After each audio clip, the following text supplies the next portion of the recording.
Welcome back to the Charismatic Voice. You all have been requesting Tool's Lateralus a ton, so that's what we're going to do.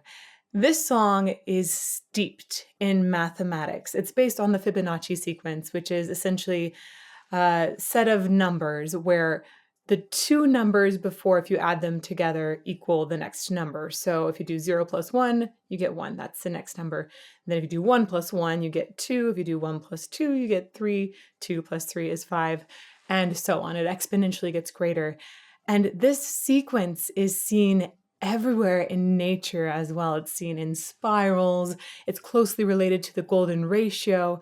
And I see it in things like trees and leaves. It's really fascinating. So I understand that this mathematical sequence has essentially been transformed into a song in Lateralus. And I know a little bit about this because it happens to be one of Kirk's favorite songs. And last Christmas, I got him this awesome depiction of a sound wave of Lateralus. So kind of cool to see. So this isn't going to be my very first time hearing the song. I have heard it before, but I've never done a deep dive. And ever since I started doing this channel, I've held off on going to listen to it very much at all because I knew it would sometime come up. It is, after all, one of Tool's most popular songs. So let's do the first deep dive today.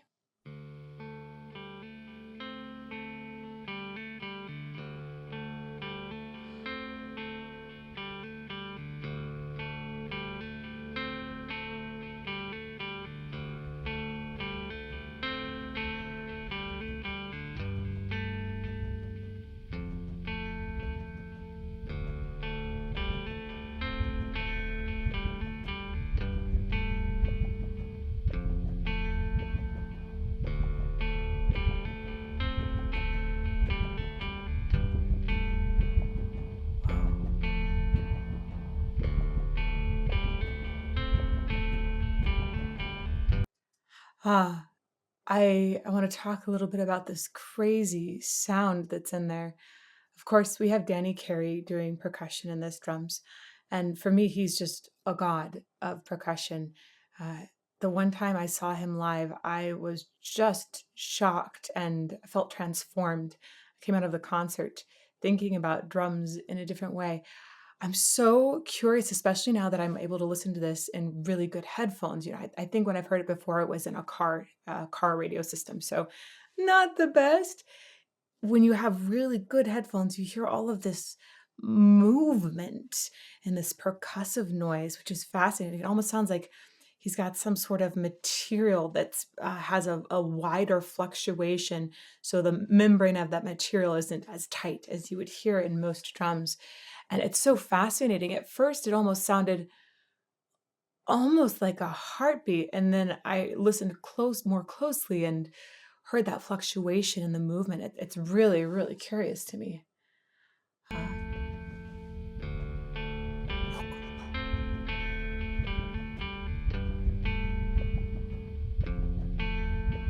What a crazy sound.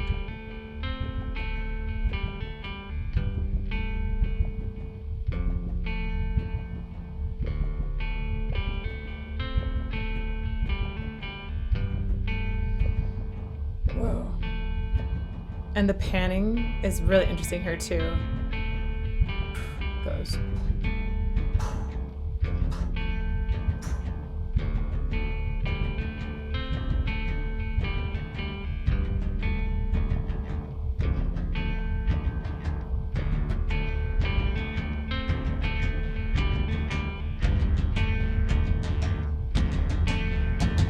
Whoa.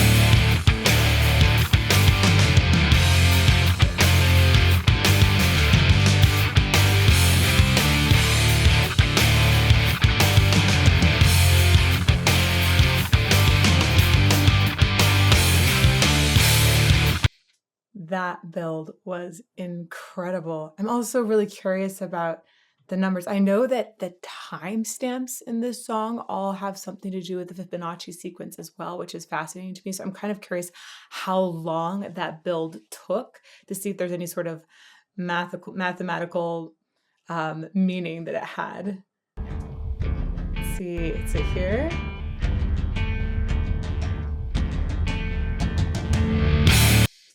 So that build hit right around 113, I want to say. I'm not sure if that's a number in the Fibonacci sequence. 113, 114 was right where it hit. The build, I would say, let's go back just a teensy bit here. I want to catch that exact moment. That's interesting to me. 112, of course, all are the first couple numbers in that sequence. So this coming in at 113 to me thinks, oh, okay, maybe they were separating that because you go 1, 1, 2, then 3 in the sequence. Anyhow, looking for different ways that this sequence might be showed.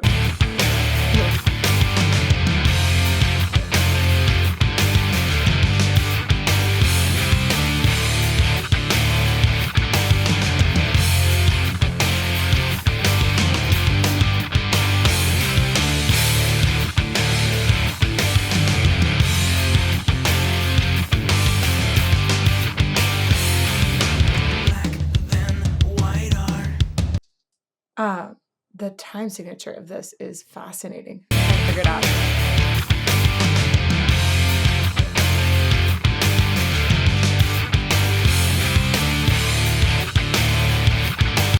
Whoa, here we go.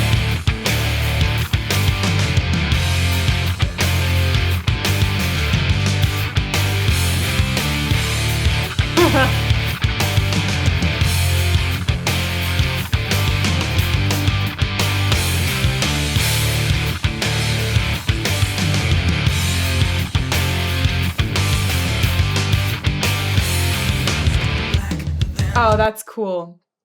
It sounds like it's doing 9, 8, 7, essentially.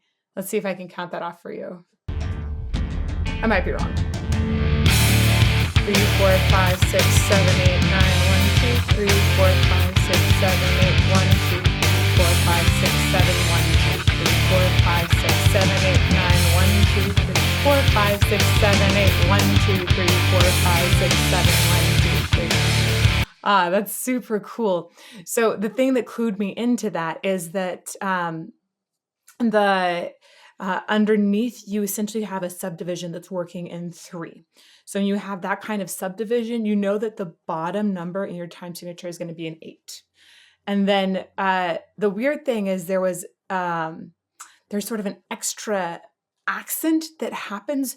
So I would have thought it was going to be 1, 2, 3, 4, 5, 6, 7, 8, 9, and then keep going with the 9, 8 time mixer. That's common when you continue with a 9, 8 signature and you keep going. It's not super common, of course, but it's not unheard of, especially in classical music. Oh, which, by the way, the golden ratio is also used in classical music sometimes. Beethoven was particularly known for that. So there's the second time, right after the 9, 8, you hear that the next part gets truncated. You don't hear that final beat. It sort of restarts, which is what told me, oh, we've got an 8, 8 essentially, which is also kind of a 4, 4, but I would call it an 8, 8 because you have that triplet feeling still underneath it essentially. And then you've got basically 7 counts before you get another strong beat that comes in there. I'll just go back here a little bit.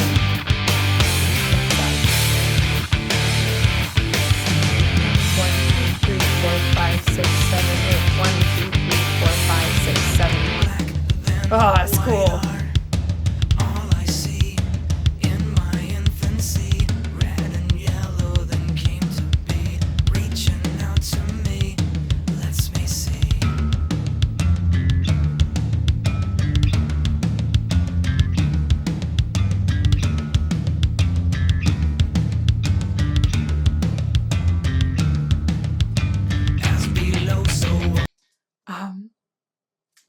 I am just totally captured by the drums here.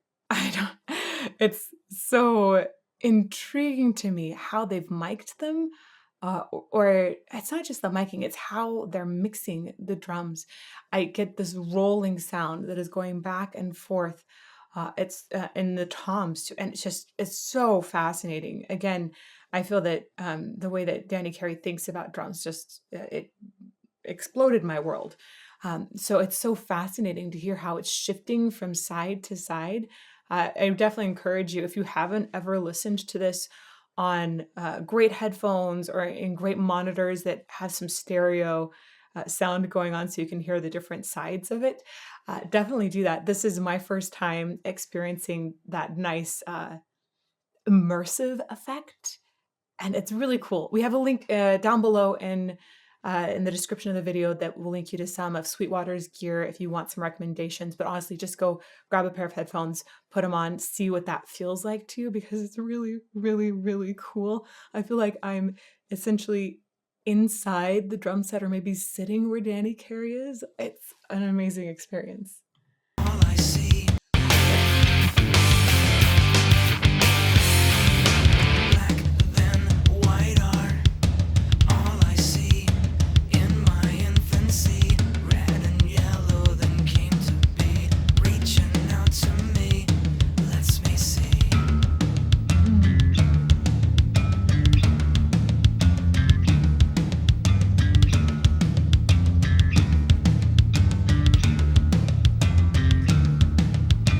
As below, so above and beyond, I imagine. I just want to comment here.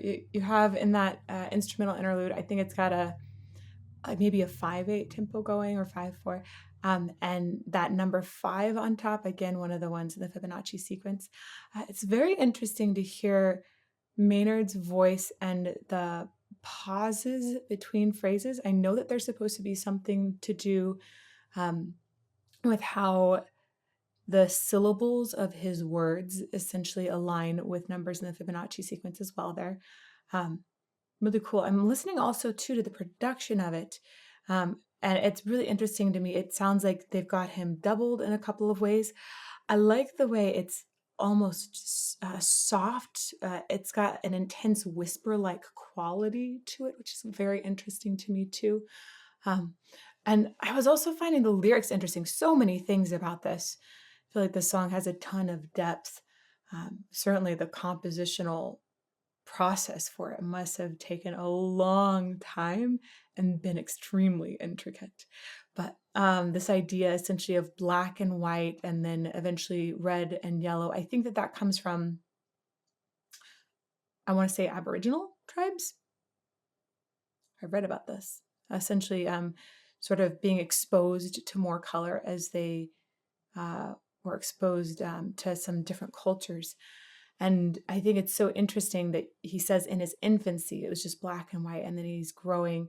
And it feels almost like the lyrics are implying a sort of growing understanding or acceptance of different parts of the world. That's my interpretation, anyhow.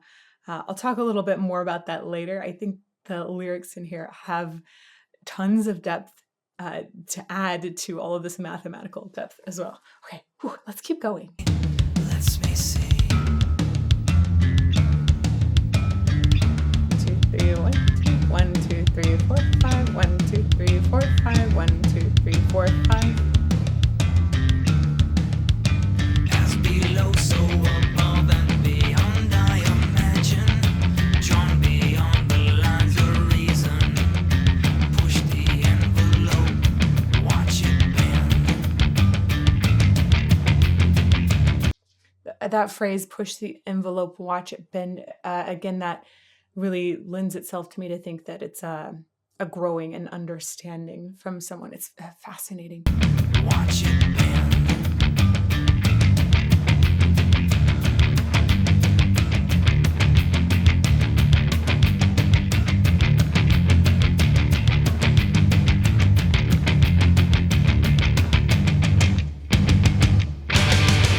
Overthinking, overanalyzing, separate the body from the mind. Withering my intuition, missing opportunities, and I must speak my will to feel my moment, jarring way outside the line.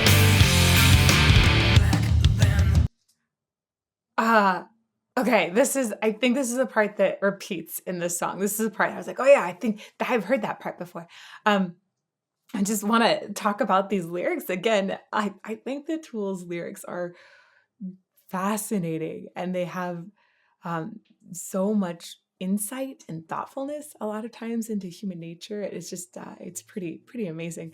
So overthinking, overanalyzing separates the body from the mind, and immediately I think, well, how interesting to have that lyric in a song that is based around the Fibonacci sequence, right?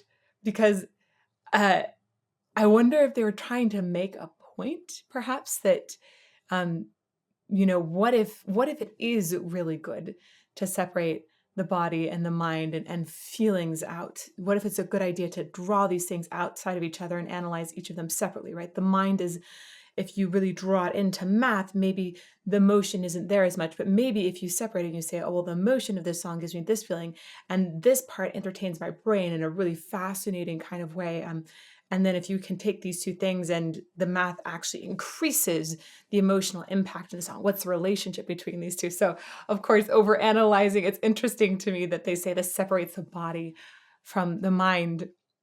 Withering the intuition, though, uh, I also think that's fascinating because they must have known that people would come to this song and go really, really deep into it. Probably find patterns that they didn't even intend for there to be there in the first place, just happened to show up because they were basing so much of it around this beautiful, beautiful math. So I think it's so interesting that they say this might wither intuition and help or cause missed opportunities. Um, it has a lot of layers just in those few words together that I think repeat. I think they repeat too. Yeah, they're repeating later in the lyrics sheet. They're going to repeat. So obviously this is a big point that they're trying to bring across, that's saying maybe you should let your intuition experience a song first and then maybe go back and do some more analysis of it. I don't know exactly what they're saying, but it's really, really fun to overanalyze. So let's go back one more time to the here.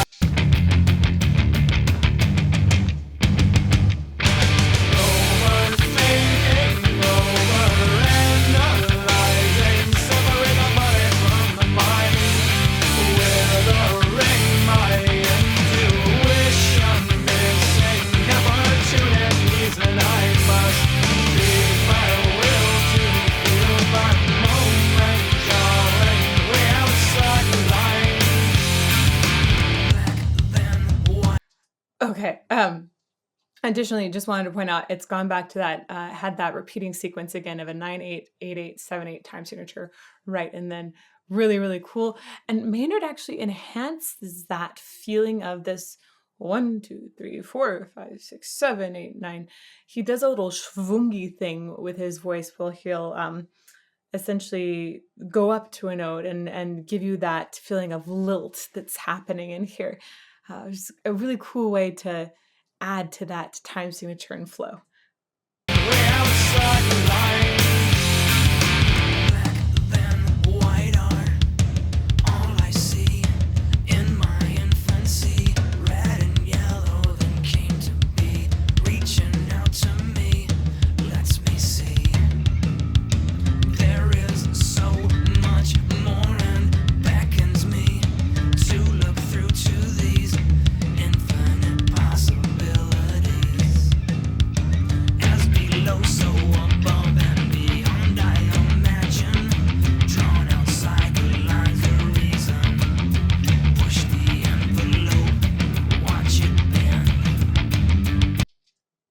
I'm totally fascinated by how they produced his voice here.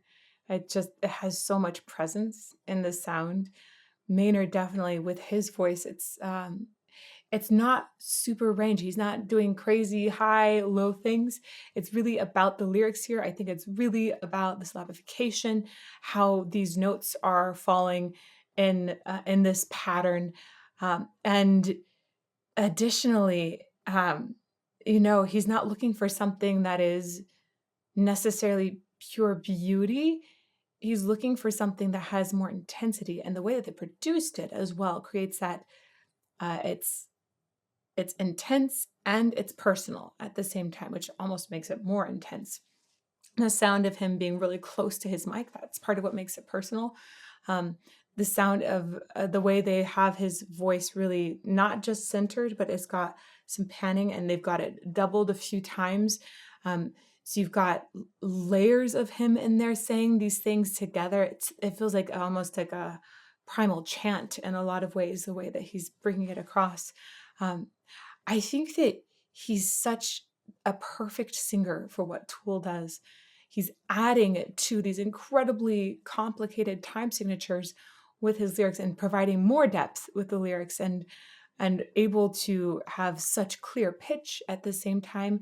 The intensity that he brings to the songs is just, it's the thing that is needed in Tool's group as a band. That's what they needed as their sort of filling member. I think it's interesting. Some people have said to me, Maynard's not a great vocalist, and I just totally disagree. I think that he's amazing. A great vocalist doesn't need to be somebody who's showing off in all kinds of different registers or high notes. It needs to be somebody who really brings what the band needs, that they fill a sort of a vacuum, or that they take whatever the band is doing and they heighten it to the next level. There's so much virtuosity happening within the instruments here. Him keeping a simpler line, but then bringing that much intensity to it is really incredible and balancing. Okay, boop. Push the envelope, watch it bend.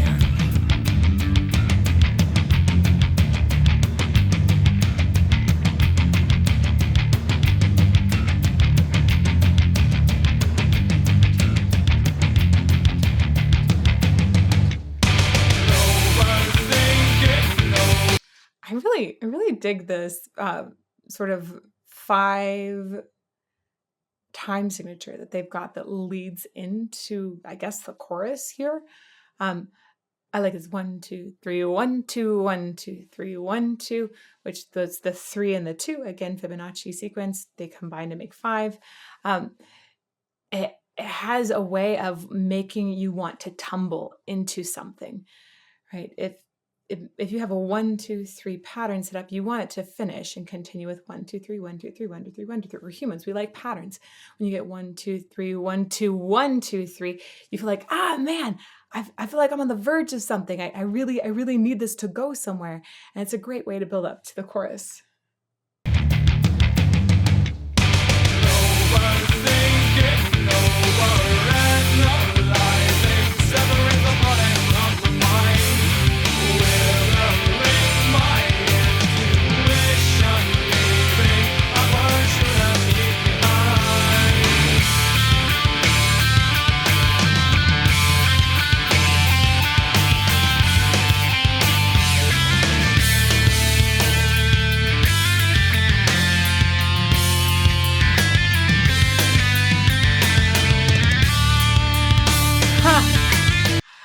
Something really interesting that happened here is that at one point it sounded like the guitar player was keeping with that 1, 2, 3, but Danny Carey underneath is switching up into different time signatures. And it was just so fun to hear them back to back and hear that they were saying, no, I want this time, no, this time, no, this time, and the way that they lined up and felt sometimes disjunct, but sometimes great together.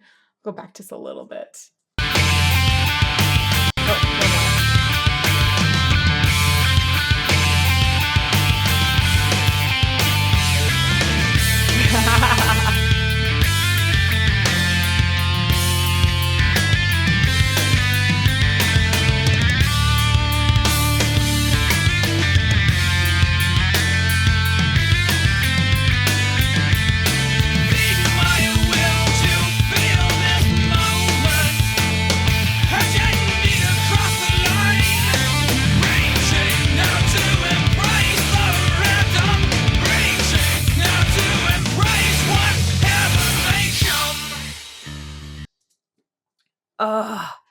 I love the aggression that Maynard brings into his sound there.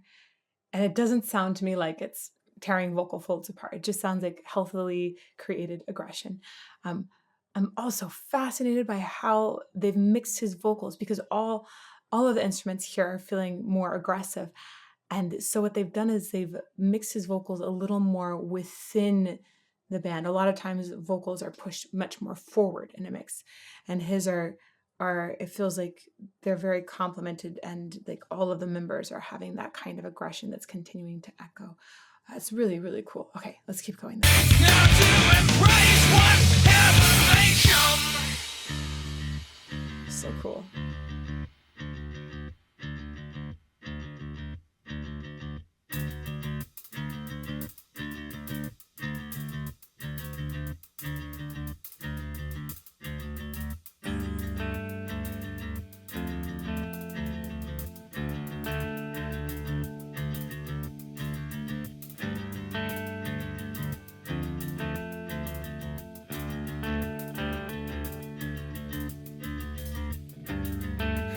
Embrace my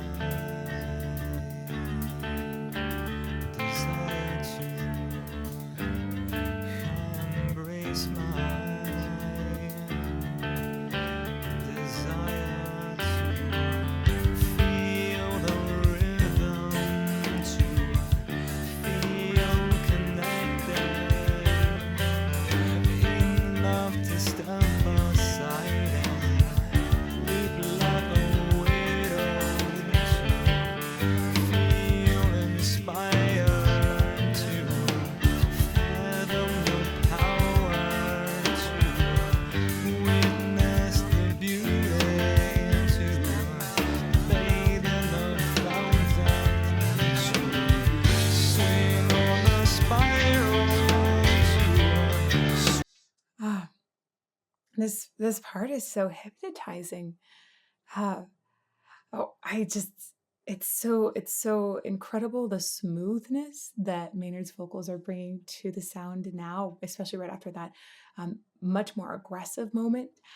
And it's fascinating how we have just a really clear 1, 2, 3 setup and more melodic instruments, and then we have this kind of sound that's happening, and it's panned so far to the left, and it makes it almost feels like I want to look over there and see what's happening.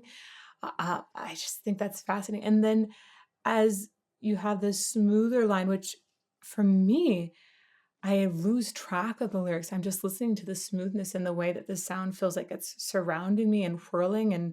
And for me, I have this feeling of 1, 2, 3, 1, 2, 3, 1, 2, 3 that's going all the time. I think it's possible that Danny Carey decided he was in a different time signature, not sure. But in addition, you have an extra voice from Maynard's that enters panned again far right. So that really balances the that's on the other side, and that's fascinating. The mixing job of this is so incredible. Um, but this whole section, it especially the way that that extra voice kind of is blipping in and out, it feels like hypnotherapy to me. I'm gonna go back a little bit. He mentions a spiral at one point, which I thought was really, really cool. Knowing that a spiral is there's a specific spiral that's based on the Fibonacci sequence in particular. Really cool. fathom the power, to witness the beauty, to bathe in the fountain, to swing on the spiral, to swing on the spiral. Spiral. He also really plays with the diphthong in spiral, which is interesting to me. If I said spiral, I just go spiral. I hang out on the ah part of that diphthong. I an I vowel essentially is made up of two vowels that have been mushed together into one sound. It's ah and e. So he goes spy, and he hangs out on the e part of the spiral. Um, I think that lends itself again to that lilting nature. And I hope you've been listening for moments when he's doing this lilting with his voice as well, especially in the chorus. He's so subtle about some of the extra things that he adds. Swing on the spiral, to swing on the spiral.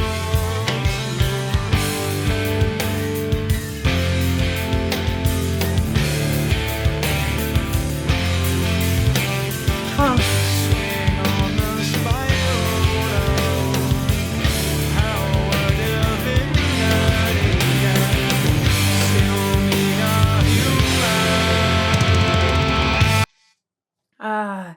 He's playing with these words and diphthongs in such a fascinating way that is going with the lyrics, this swing idea, right? So when I've been talking about the lilting, it can also be called swing sometimes. And swing on the spiral of hour. He does a thing on hour as well. And I think he does something at the in or the v in divinity that's really playful as well. He's actually being extremely playful, almost like a jazz musician playing with the words there. And that phrase, to swing on the spiral of our divinity and still be a human, that is, again, a fascinating phrase. I feel like it's coming back to that idea of how do you balance the left brain, right brain part, right? This deep analysis with the feeling and the intuition that might be what he associates as being more human. Maybe divinity is more mathematical. I'm not sure. Those two could be flipped. Wow, the lyrics. I love the depths of the lyrics. Okay, one more on that line, and then we'll keep going.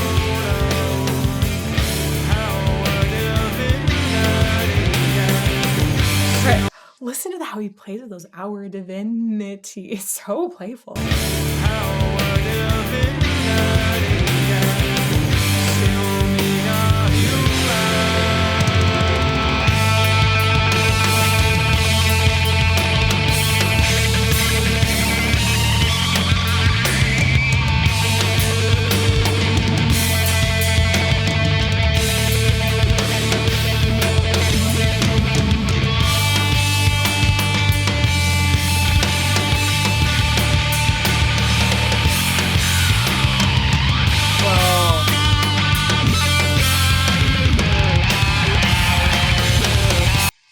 The distortion on this guitar is so very intense, and that again matched by intensity in Maynard's vocals when he has that moment. I love how it becomes so intense. It really is uncomfortable to listen to. It almost feels like it's maybe approaching divinity in some way, and then you go like, I don't know if I can handle this approach anymore. It's amazing.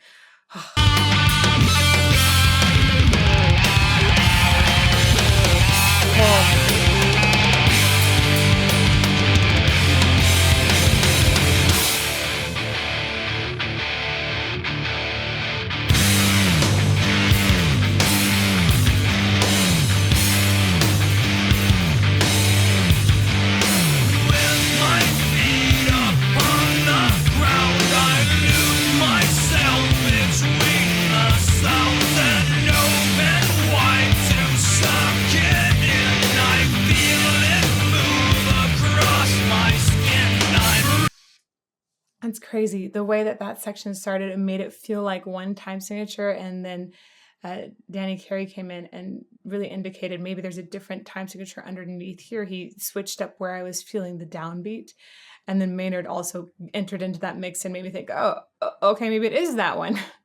Really cool how they played with the time signature in here. With my feet up on the ground, I lose myself between the sounds and open wide to suck it in. I feel it move across my skin. I'm reaching up and reaching out. I'm reaching for the random more. Whatever will bewilder me. Whatever will bewilder me.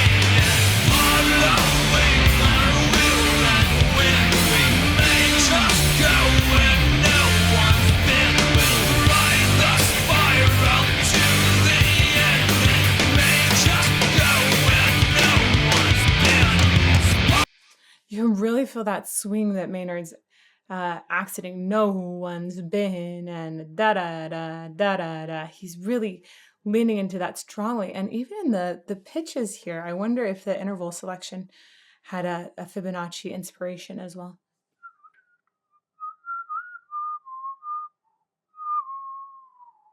It almost sounds Asian, actually, in the interval selection. I don't know. I'd have to really get into that more deeply and study that, but I think there might be something mathematical in there that they've implied as well.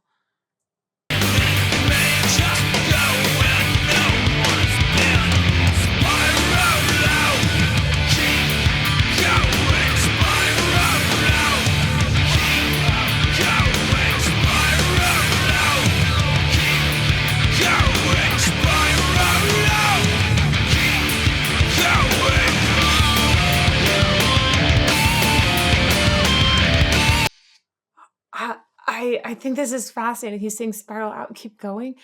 And I like the way that at one point he was expanding the vocal line also on spiral out to go a further pitch away as well. And it's essentially a call, wanting that, I feel like it's wanting that understanding to expand, like, yeah, and increase my perceptions of life and, challenge how I'm thinking. It's really, really interesting. Okay.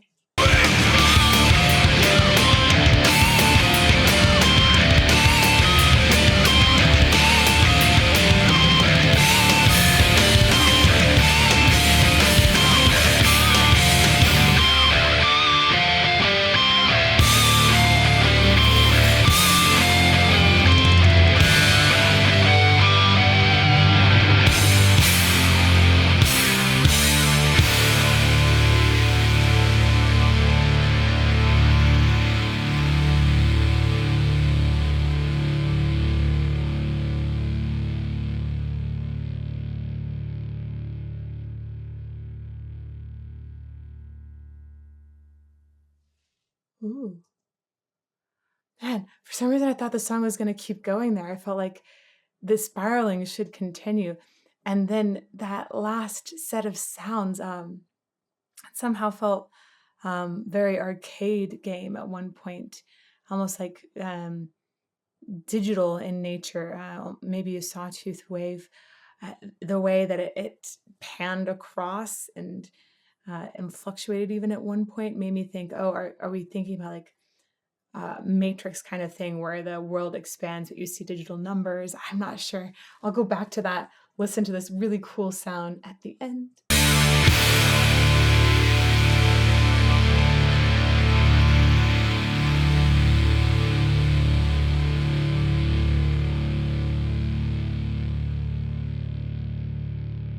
Wow.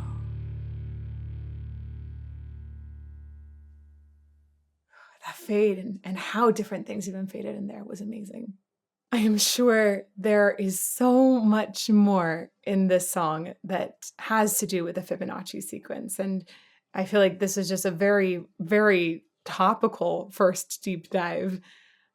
There were so many moments when I heard the time signatures shifting up, and I feel like there were moments that I missed. And it could have been, a moment of enlightenment, of divinity or something. But this is just me also being a human and getting to listen to it in a great set of headphones for the first time and really appreciate the mixing of it, really appreciate how all of the band members complement each other, and also loving taking a deeper dive into those lyrics as well. I feel that there's so much profound understanding of how this human psyche works in these lyrics. So, thank you all for this amazing suggestion. I completely loved getting to do this deep dive with you. And I hope that you'll continue making suggestions down below in the YouTube comments. That's where we look for your suggestions the most and we tally them. Also, if you would like to hear additional amazing songs like this, there is a playlist over here. And you can find me here on YouTube every Monday, Tuesday, and Friday at 8 a.m. Arizona time. That's when we do live premieres. We have an awesome chat. It's really great to see you and get to know you. So come and join us sometime. Thank you so much.